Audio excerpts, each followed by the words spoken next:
from last year to this year, I think I will keep what I have been doing, which is like trying to improve as much as I can, you know, trying to seek the limit. But I think something that changed, it probably the other is trying to beat me more than ever. So I think I will have very tough competitors here, but how I said, I will be just keep pushing, doing my best and see what's happened. I think we'll be very excited. To be honest, I don't feel any pressure at all, but I'm quite scared. Obviously, when you race all the guys that are in the finals, you know that pretty much anyone can win. I think it's gonna be close between a lot of drivers because our level is also very similar, so it's going to depend on our mind because we have to be focused on the championship, and that's one of the most important things in my opinion.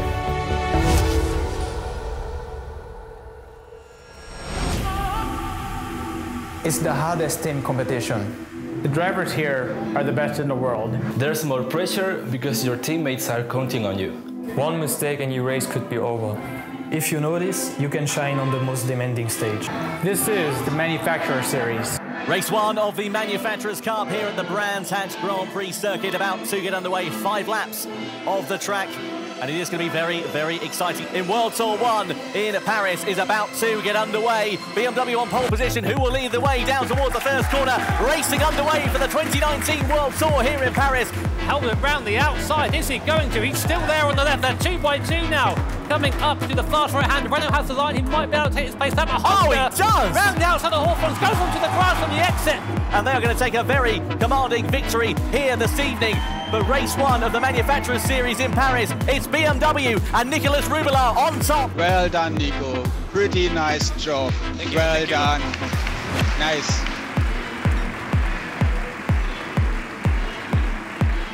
We get ready then to get race 2 of the Manufacturers Series underway. 5th gear, 1 more gear to go, but here comes the hairpin. Heavy on the brakes now, Honda on the inside, Porsche there as well. Porsche going to take both of them. Absolute sneak job there. For the second time of asking, can Porsche hold it? No, they can't. Nissan into 2nd position. Brilliant stuff. Oh, and BMW made a mistake. They've lost a ton of time. Side by side, he's kept it there. And Kokobun just showing why he is the Asia Oceania regional champion. As well. In the background, 3 wide, Tom. Absolutely fantastic stuff. Nissan into the lead of the race. But here is our winner of the 2nd race of the Manufacturing Series, Ryoko Kokobun in the Nissan. What a race from him.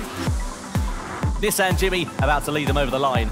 Yeah, so here we are, countdown, and it's Mick Gazelle that leads us off for race 3 then in the Manufacturers Series. Rolling start, so nice and easy down to T1, not so quick in a straight line, losing time to the Porsche. Mick Gazelle! He's off at the first turn!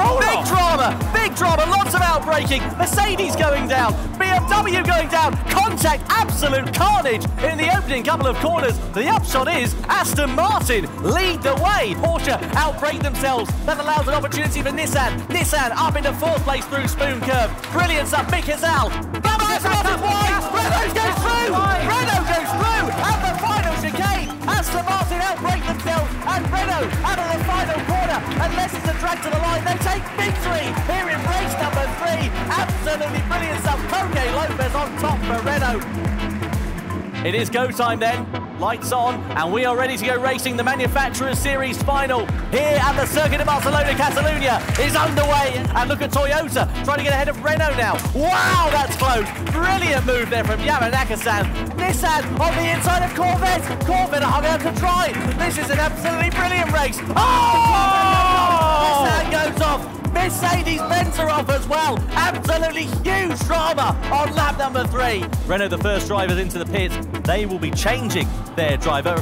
Push as hard as possible on that medium tires. Porsche on the outside, they go for the switchback. Are they going to get the traction? Yes, they are. Toyota lose out to Porsche. An absolutely blinding move there for Porsche. This is surely going to be the race-winning overtake for Aston Martin. Watch the Aston Martin in the straight line there. It's fast in the straight line anyway. Now it's got the slipstream. Mitsubishi goes defensive, but it's not far enough over. Aston Martin, you cannot defend that sort of straight line speed. Through goes the Aston Martin there, up into the lead of the race. And right now, if it ended as is, Aston Martin would be your champions.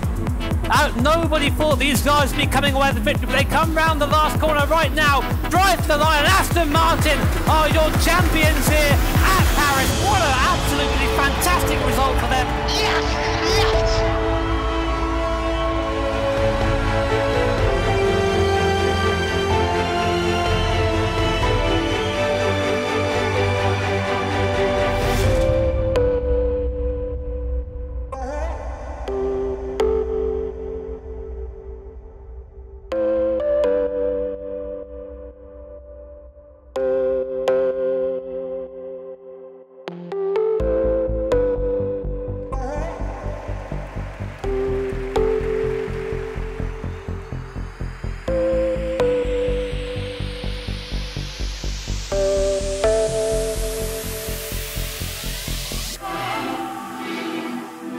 you know, representing Brazil as a racing driver is very important for me. So I think there's going to be a lot of battles and a lot of fights for the win. My main goal is basically just trying to finish first in the end. Lots of different drivers, lots of depth of talent. It is going to be very, very exciting for this semi-final. Last minute, take a breath, get ready as we go green for the Nations Cup semi-final A. This is the Nations Cup. Ready to get semi-final A for the World Tour underway here in Paris. Nicolas Rubbelard leads the field down towards the first corner for the first time of asking. Now watch this Ferrari in a straight line. He looks to the right, says, oh, goodbye, and there goes the Ferrari. Slowly pulling away, Blajan dives to the inside of Yamanaka, and he makes the position stick. What a move, mate, but look at the run for the NSX on the exit there. He's out on the gravel, and Yamanaka says, you know what, I've had enough of this, I'm going in the pits. He's going to try and do 2 in 1 here. That is absolutely incredible from Adam Brooks. Will he hold it? Meanwhile, Mick Hazal out of the final corner. A dominant performance, a great strategy from the German, and he takes victory in semi-final A. Nations Cup champion is about to lead us away for 7 laps here at the Fuji for semi-final B, and away they go. That's Portilla going very aggressive in the back, goes up the fence. Oh no!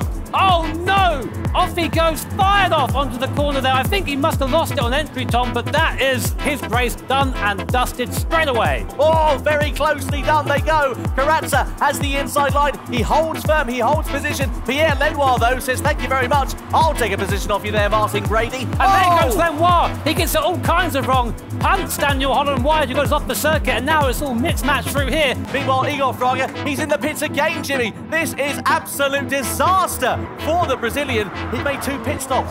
Oh, I can't believe it. Igor Fraga has gone from 9th to 5th position in the space of 3 laps. That is incredible progress after a strategy mistake. Jonathan Wong, a flash of the lights, and victory in semi-final B here at the Fuji Speedway.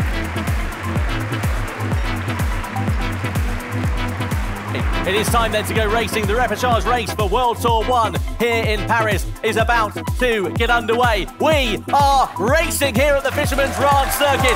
Only the top 4 drivers are going to be going through into our grand final, so there's everything to play for. All over the jump. Look at that. What a spectacle. Still going. No, Yamanaka's in the wall. Yamanaka hits the wall. And Brooks Constantine is in the front of Lenoir. And also Brooks. Unbelievable racing there. He comes across the line and goes into the final. Igor Fraga wins. But the Nations Cup World Final event here in Paris is about to get underway, and Mick Hazal leads the field down towards the first corner. World Tour 1 in Paris. Grand Final is go. Igor Fraga, meanwhile, trying to find his way past Anthony Duval. He's trying to pressure the Frenchman into a mistake. He's going to be side by side with him as we go into the left-hander. Brilliant traction from Wong and Nicolas Rubbelard. Bit of a slip and a slide, a bit of an off-track excursion there for the Hong Kong driver, and that was all that Nicolas Rubbelard needed. Mick Hazal made a pit stop. I thought there had been a mistake there. So Rubbelard going 1 lap longer than Mick Hazal here. What about Rubbelard then? He exits the pit lane. Where's Mick Hazal? There he is. It's been a brilliant strategy call there for Nicolas Rubbelard. Hold on, Rubbelard with a big slide out of the final corner. Is that going to compromise his run? Look at how much he closes up under the brakes there, does Mick Hazal. This is so close between them. Meanwhile, we come on to the final lap here at Paris, and it's Rubbelard that takes us across. Hazal second, 1 third, Patrick Blajan. Patrick Blajan seems to have just fallen off the back here. Mick Hazal looking pretty set for second place, but Nicolas Rubbelard, stand up and take a bow. What a performance from the Chilean driver. He wins the grand final here in Paris. An absolutely fantastic result for Nicolas Rubbelard. He qualifies for the world final in November.